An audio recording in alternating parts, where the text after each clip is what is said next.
não fechou nada e o número de mortes por milhão de habitantes foi mais ou menos o mesmo que todos os outros lugares do mundo, ou seja, não afetou em nada esse negócio do fechar tudo, assim, não afetou em nada positivo.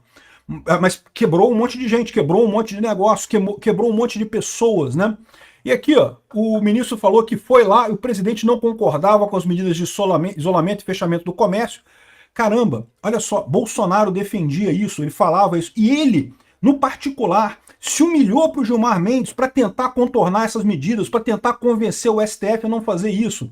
Ele pegava o celular e abria o WhatsApp e me mostrava os vídeos de comerciantes que tiveram que fechar a loja, que quebraram, que estavam sem ter como trabalhar, que não conseguiam fazer as coisas. E em determinado momento, quando os assessores saíram da sala, Bolsonaro desabafou como era difícil, como estava sendo atacado da família e acabou chorando, segundo Gilmar Mendes, né? Ou seja, ele estava angustiado, como eu estava angustiado, com o absurdo que foi essas medidas da pandemia, o autoritarismo completo que teve nessa coisa. As pessoas, os políticos não sabiam o que fazer. E aí, para fazer alguma coisa, faziam as medidas mais absurdas e idiotas.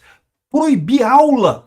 Proibiram, o Brasil ficou 2 anos sem aula nas escolas, cara. Isso é uma marca que vai prejudicar essa geração que é jovem hoje em dia aqui no Brasil, vai prejudicar o Brasil por anos e anos, décadas e décadas, por causa dessa ideia idiota de proibir aula numa doença que criança não pega, não tem dificuldade nenhuma. É muito raro alguma criança ter uma complicação da Covid, ou seja, nenhum país do mundo ficou tão fechado quanto o Brasil em termos de escola.